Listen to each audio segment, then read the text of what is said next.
네, 여러분, 이제 RNN에 대해서 한번 살펴보도록 하겠습니다. 자, RNN이라고 하면 이제 뭐 리커런트 뉴럴 네트워크 또는 이제 리커시브 뉴럴 네트워크 두 개가 존재하고요. 하지만 여기서 일단 우리는 리커런트 뉴럴 네트워크에 대해서만 한번 살펴보도록 하겠습니다. 자, 리커런트 뉴럴 네트워크는 이제 이렇게 앞에서 봤던 것과 같이 이렇게 되어 있고요. 자, 한번 보시면 이렇게 이제 얘가 뭔가 단어인 것 같고, 그죠? X가. 그다음에 이제 Y가 뭔가 이제 그 다음 단어. X-1 플러스 때 이제 Y-1 그 다음 단어. 그죠? 이런 걸 나타내는 것 같고, 랭귀지 모델링이라고 한다면 얘랑 같은 거겠죠. 그 다음 단어 우리가 이제 예측하고, 실제 그 다음 단어. 즉, 그라운드 트루 레이블. 그다음에 이제 그 다음 단어 들어오고. 그죠? 이렇게 되어 있고, 자, 여기 나와 있는 H가 앞에서 봤던 이제 그, 뭐죠? 히든 스테이트 또는 이제 뭐 나중에 LSTM에서는 뭐 C랑 H 두 개로 분리되지만, 어쨌든, 그 다음에 여기서 X에서 H로 가기 위한 이제 만들어주는 U라는 이제 웨이트 파라미터, 또 W라는 여기 나와 있는 리커런트로 걸리는 웨이트 파라미터, 또 아웃풋으로 쏘는 V라는 웨이트 파라미터가 이렇게 있습니다.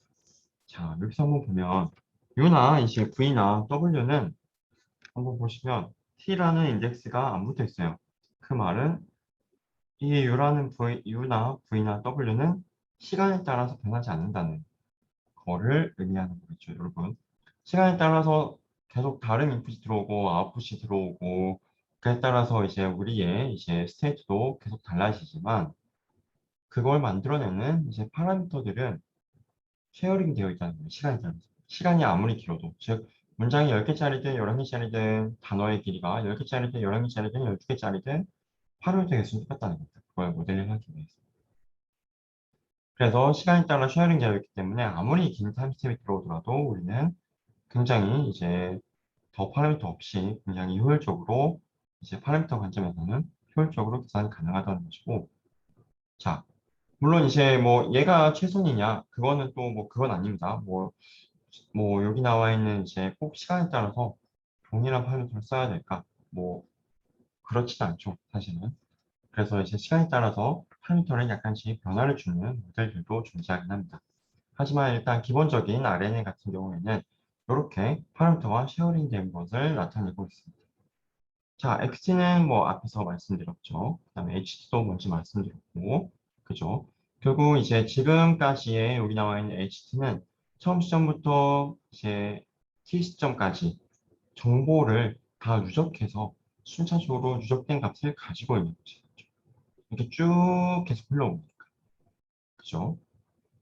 그다음에 이런 HT는 이렇게 우리가 많이 계산합니다. X가 들어오고 그러면 U랑 곱해서 그다음에 이제 과거의 히든 스테이트랑 또 곱해서 그다음에 F는 보통 일반적인 바닐라 RNN에서는 하이퍼볼릭 트니티를 많이 사용을 합니다. 자, 그다음에 여기 만약에 여기가 우리가 만약에 뭐 X0라고 할게요. X0. 그러면 여기 H0가 될 거고 그러면 H-1이 여기 오겠죠. H-1. 그거는 이제 초기 값은 우리가 보통 병벡터로 많이 초기화를 해줍니다. 자, 그러면은 이제 요게 RNN이라는 것은 이제 여러분 좀 감이 잡히시죠? U를 통해서 지금의 인풋을 이제 컨트롤해주고 있죠. W를 통해서 과거의 히든 스테이트를 또 컨트롤해주고 있습니다. 또 V를 통해서 지금 나와 있는 정보를 얼마나 지금 아웃풋에 쓸 것인지를 의미를 하고 있습니다. 자, 이거는 이제 앞에서 이제 배웠던 내용들을 다시 한번 복습을 하고 있는데요. H라는 것은 결국엔 네트워크 메모리, 즉 마치 사람의 이제 기억 전체와 동일하게 지금까지의 정보를 기억을 하고 있는 것입니다. 그다음에 만약에 여기 나와 있는 Y를 지금은 이제 매 타임 스텝마다 이제 아웃풋을 쏘고 있는데 만약에 지금 랭귀지 모델링 같은 경우는 이제 그 다음 단어 예측이니까 단어 하나 들어가고 그 다음 단어 예측 이렇게 매 타임마다 아웃풋이 쏘아지지만 만약에 이제 문장의 이제 감성 분류 같은 경우에는 그냥 문장 전체에 아웃풋 하나만 있으면 되는 것이죠. 그래서 아웃풋을 쏠 수도 있고 안 쏠 수도 있습니다. 그 다음에 이제 RNN은 모든 타임스텝에 대해서 파라미터 값을 전부 다 공유를 해주고 있습니다. 자, 이런 이제 RNN을 이제 학습하는 것도 앞에서 배웠던 뉴럴 네트워크 학습과 크게 다르지는 않습니다. 자, 우리가 만약에 지금 뭐 YT라는 시점에서, 여기 T라는 시점에서 실제 우리가 만약 이 문장을 우리가 만약 모델링 한다라고 한다면 실제 정답은 이제 그죠? 프렌치가 되겠죠. 근데 만약에 우리의 예측치 Y 해시 뭐 스페니쉬다. 그러면은 이제 두 개의 차이를 결국엔 이렇게 비교를 하게 되는 것이고, 그죠? 두 개의 차이를 이제 비교하게 되는 것이고, 그 차이에 대해서 모든 타임 스텝에 대해서 우리가 다 계산할 수 있겠죠.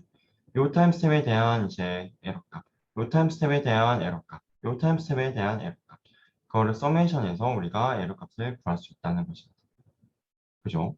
그 다음에 이 에러에 대해서 결국에는 우리가 백프로파게이션을 수행하는 것은 앞과 동일합니다. U에 대해서 백프로파게이션, 그죠? X가 되는 V에 대한 백프로파게이션, 그죠? 그 다음에 W에 대한 백프로파게이션. 근데 걔가 모든 타임스텝에 대해서 우리가 결국에는 다 이제 걸리죠, 지금. 그죠?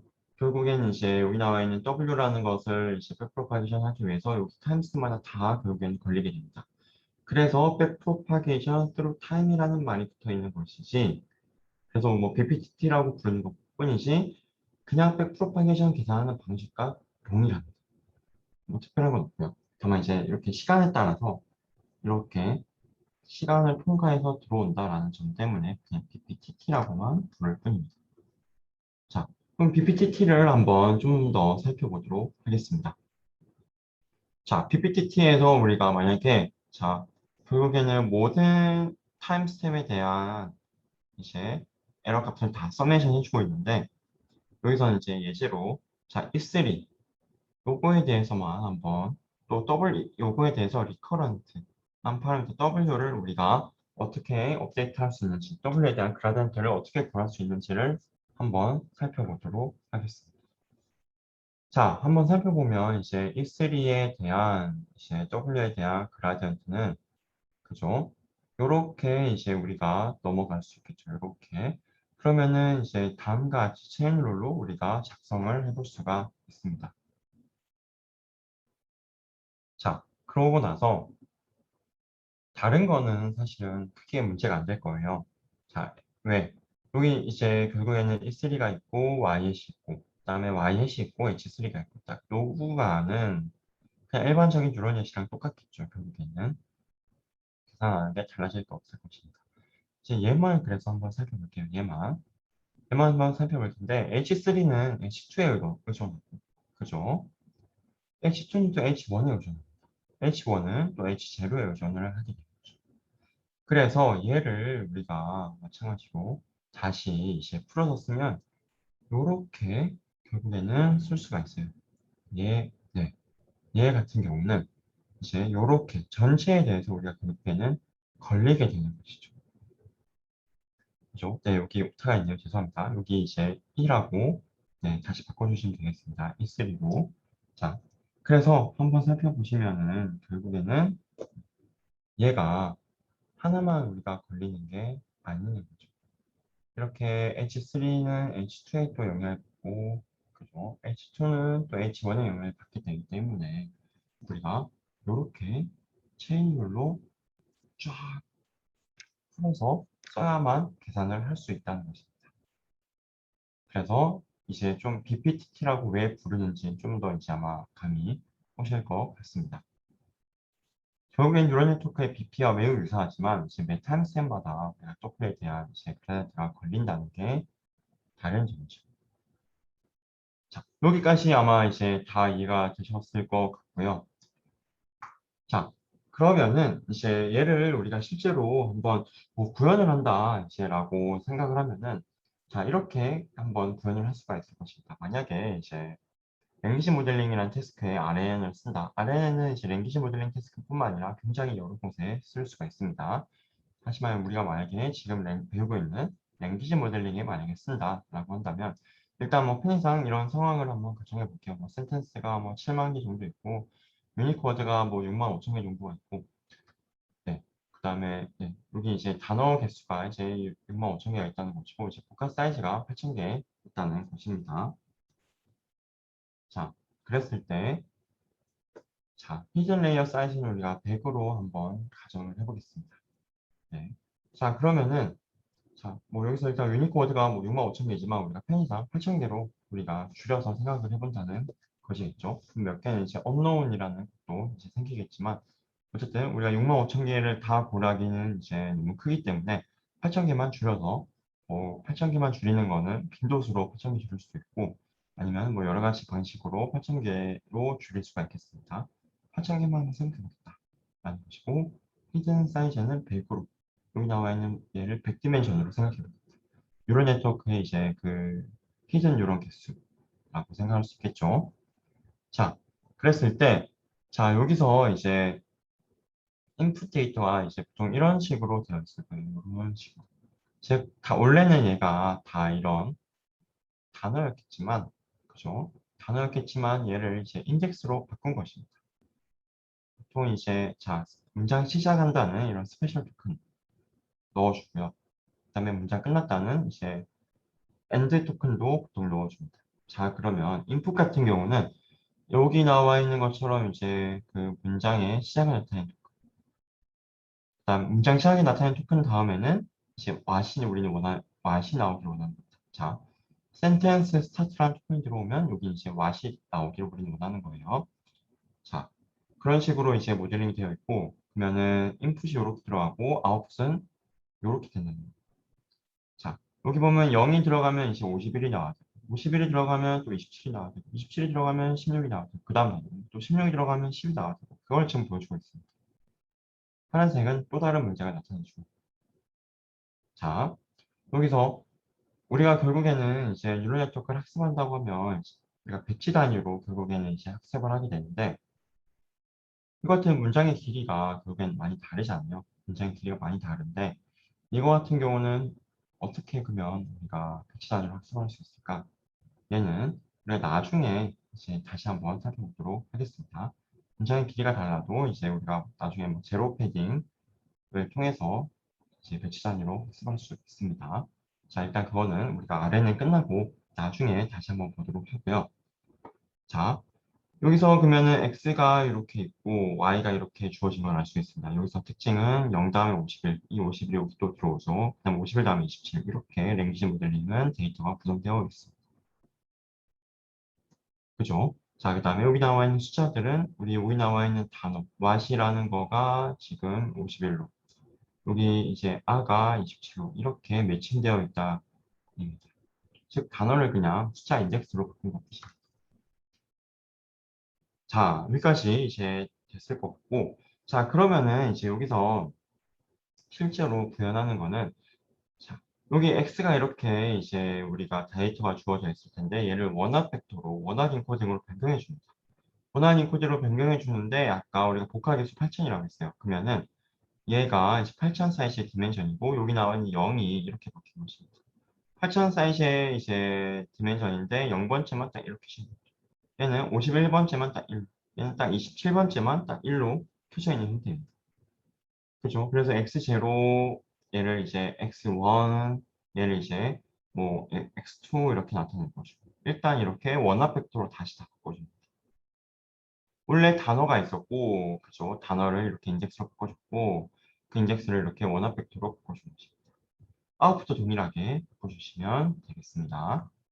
자, 그러면은 이제 우리가 x라는 것은 8000 사이즈의 벡터가 된 거예요. 그죠? 8000 사이즈의 얘가 x0, 얘가 x1, 얘가 x2. 8000 사이즈의 벡터가 된 것이고 8000 사이즈의 벡터가 여기 들어오는 것입니다. 그리고 아까 우리가 히든 사이즈를 100으로 원했기 때문에 이는 8000 곱하기 100 사이즈가 되는 것이죠. 뭐 매트릭스 곱을 위해서 이렇게 100 곱하기 8000, 얘는 이제 8000 곱하기 1 하면 곱해주면 100 곱하기 1 사이즈의 이제 벡터가 나오게 되는 것이고 그러면은 자 h는 이제 여전히 자 과거 시점에서 h도 100 곱하기 1이었겠죠. 그럼 w는 100 곱하기 100을 곱해주면 100 곱하기 1이 될 것입니다. 또. 그러면은 이제 100 곱하기 1, 100 곱하기 1 더해주면 100 곱하기 1 벡터가 되고 지금 시점에서의 히든도 100 곱하기 1이 될 것입니다. 하이퍼볼릭 텐젠트는 그 100 곱하기 1에 대해서 다 엘리먼트 y식으로 하나씩 원소마다 걸어주는 것이고 그 다음에 얘가 이제 100 곱하기 1이 됐으면 여기에 이제 그 우리가 결국에 아웃풋을 쏠려면 복합 사이즈가 돼야겠죠. 복합 사이즈 8000. 그럼 8000 곱하기 100, 100 곱하기 1 해줘서 8000 곱하기 1로 만들어서 넣어주는 거죠. 자, 이렇게 지금 구성이 되어 있는 것이죠. 그래서 여기 나와 있는 이제 h 곱하기 h 사이즈의 파라미터가 하나 들어가고요. h제곱. 그 다음에 여기서 h 곱하기 c 사이즈, c가 여기 8점, h 곱하기 c 사이즈의 이제 매트릭스가 두 개가 있는 것이죠. 그래서 파라미터는 이렇게 우리가 학습을 해야 됩니다. 그리고 PPT로 이렇게 학습해 주면 되겠죠. 자, 아래는 생각보다 그죠? 이렇게 100 디멘전을 이제 차원을 직접 한번 구성해 보면서 계산을 해 보시면 생각보다 할 만한 것을 확인할 수가 있습니다. 자, RNN의 이제 변형은 이제 여러 가지가 있어요. 바이디렉셔널 RNN도 있고, 그다음에 이 바이디렉셔널 RNN이든 그냥 RNN이든 더 깊게 우리가 마치 뉴럴 네트워크도 한 차원 한 레이어만 쌓는 게 아니라 여러 차원도 우리가 쌓을 수가 있겠죠. 그것처럼 이제 딥하게 쌓은 RNN도 존재합니다.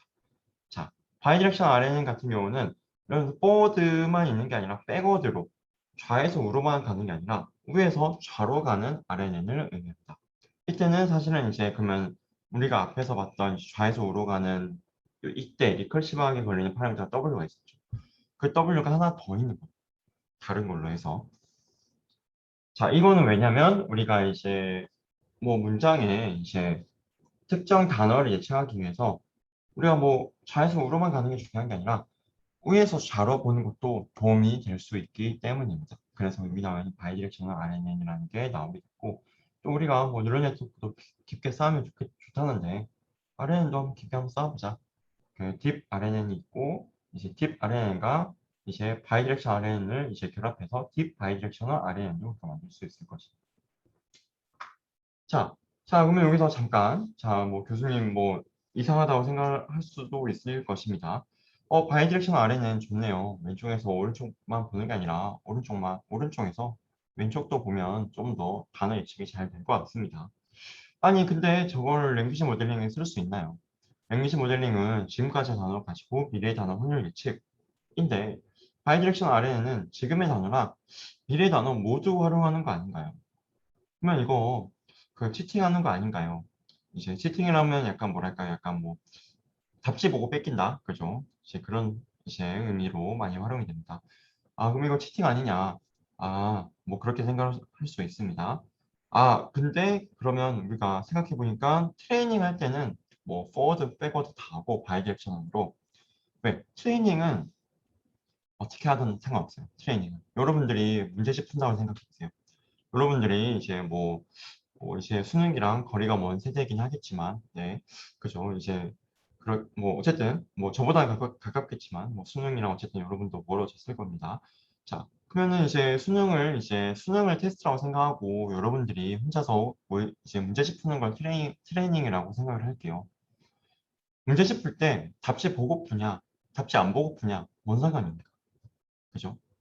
뭐 테스트만 잘하면 되지.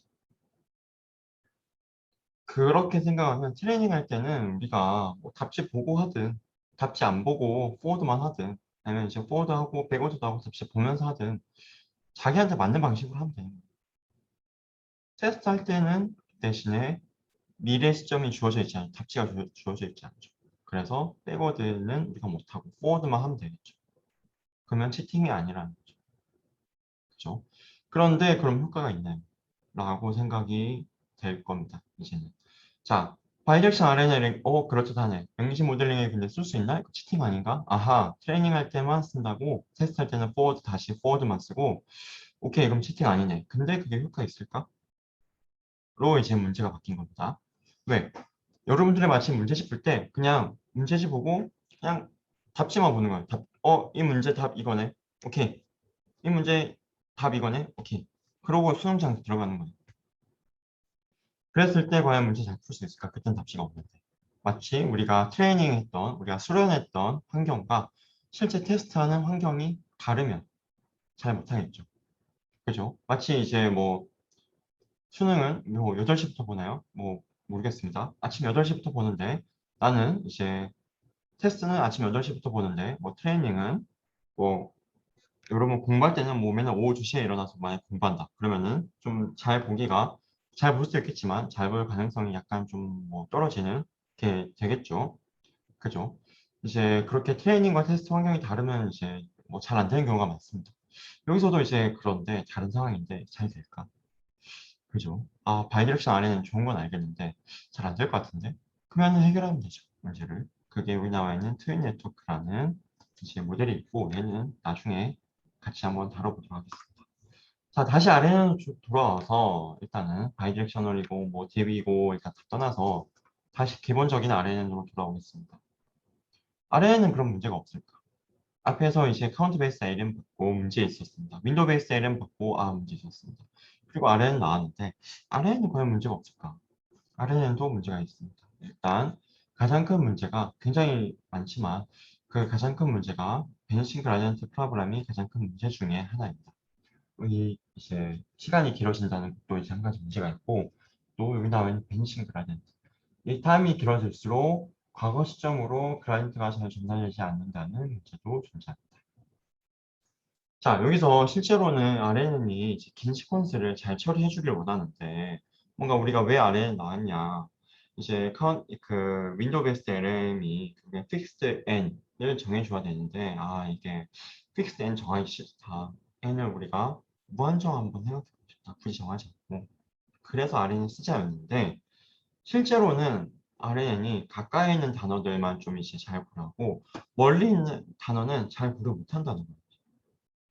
실험적으로. 네, 뭐 이론적으로도 그렇고. 예를 들어서, 자, the man who wore a wig, 그냥 이제 가발을 이제 쓴 이제 뭐 남자가 있는데, 이제 뭐 그런 얘기들이 나옵니다. 자, 그러면은 이제 실제로는 이제 man이 이제 여기 이제 안으로 들어갔다라는 정보인데, 그죠? 자, 그런데 이제 뭐 쉽지 않죠. 여기 뭐 가발에 좀 더 집중한다든지 아래는 좀 더 가까운 것에 집중을 많이 하게 됩니다.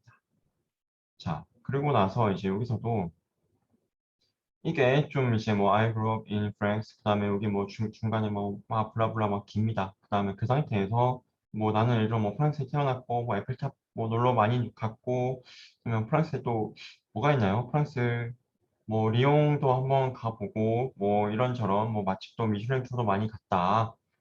그리고 나는 이제 뭐를 유창하게 말한다라고 했으면 프렌치라고 해야 되는데 그러려면 이제 쭉 저 멀리 있었던 프랑스를 우리가 이제 캡처했었어야만 하는 건데 그게 쉽지 않다는 거죠. 멀리 있는 건. 예. 왜 그러냐 한번 생각해볼게요. 왜 그러냐 한번 생각해보면 여기 나와 있는 H3 앞에서 봤던 겁니다. H3를 이제 W에 대해서 우리가 한번 그라디언트 이제 네, 여기 이상하게 E3로 생각해주세요. 죄송합니다. 네, 그랬을 때 얘를 이제 앞에서 그라디언트를 한번 계산했으면 이렇게 됐어요. 그죠? 이렇게 되는 것을 우리가 앞에서 볼 수 있었습니다.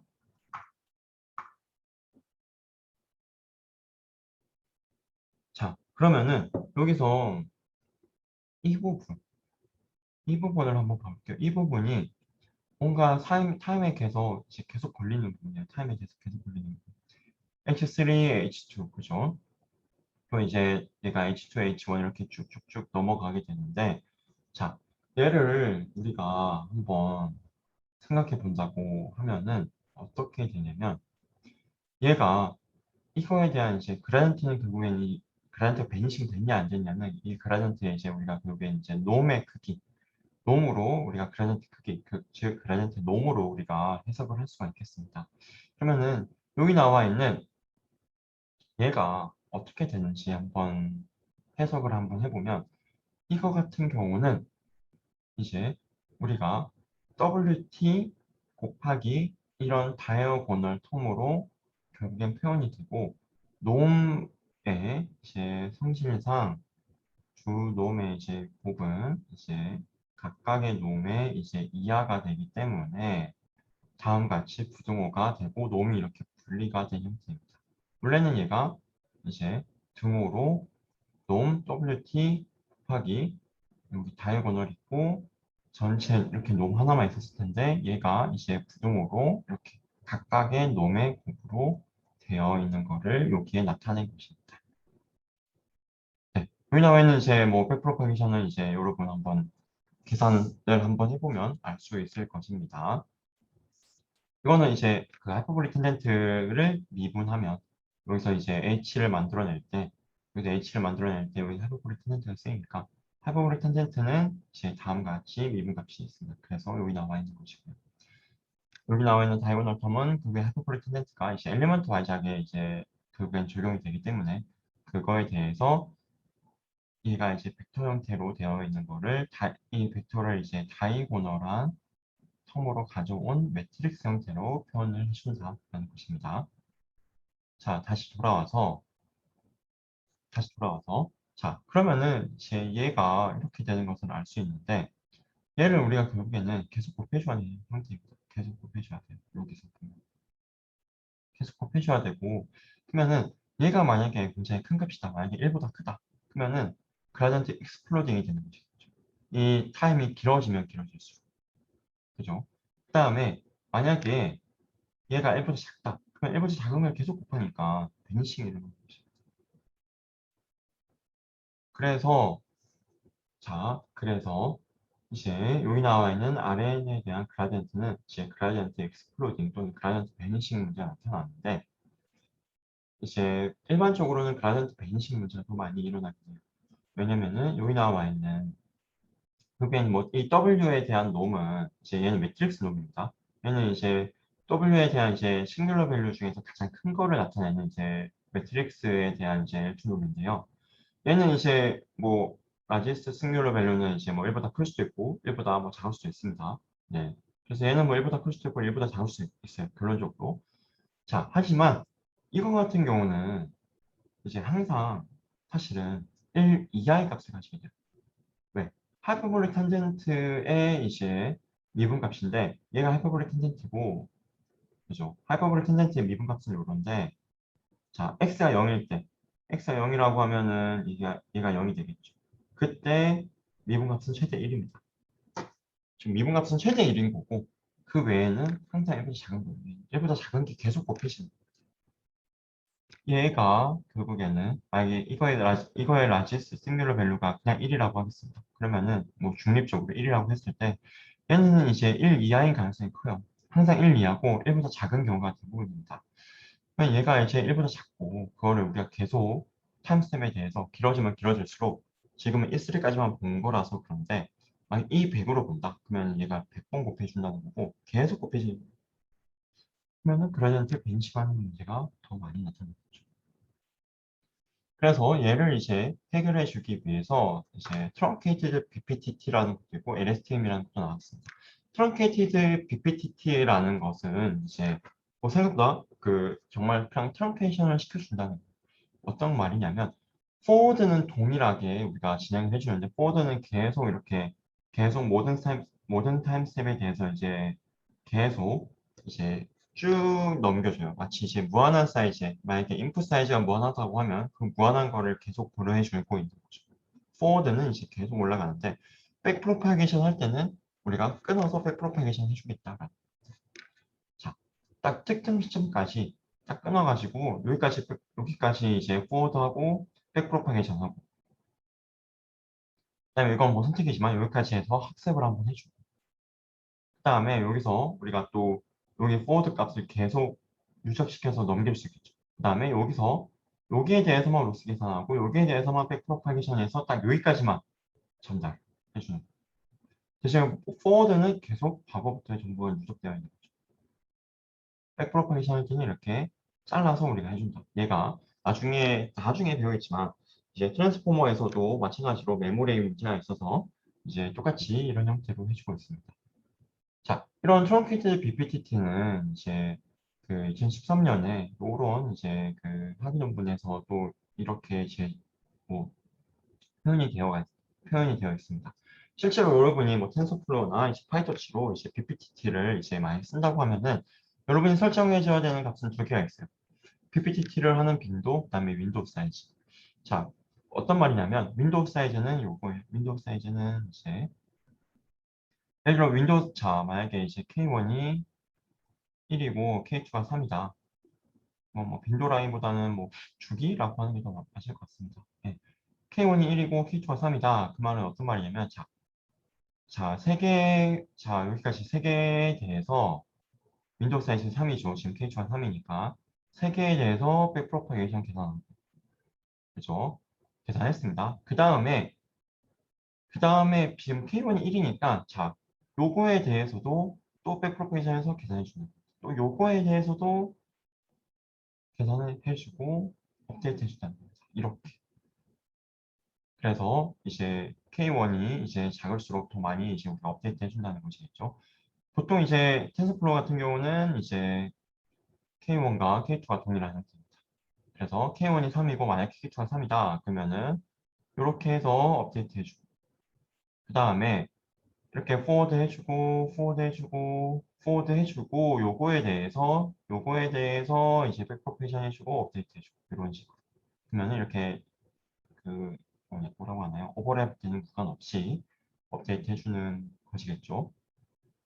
그게 이제 만약 K1과 K2 같을 때는 이런 형태가 되는 것입니다. 자, 여기까지 이제 트렁케이티드 BPTT를 받고 죄송합니다. 트렁케이티드 BPTT가 나온 이유는 뭐다? RNN이 그라디언트 벤시 문제가 있기 때문에 그거를 해결하는 차원에서 나왔다. 또 이제 다른 차원에서 해결한 이제 LSTM은 다음 시간에 보도록 하겠습니다. 여러분 고생 많았습니다.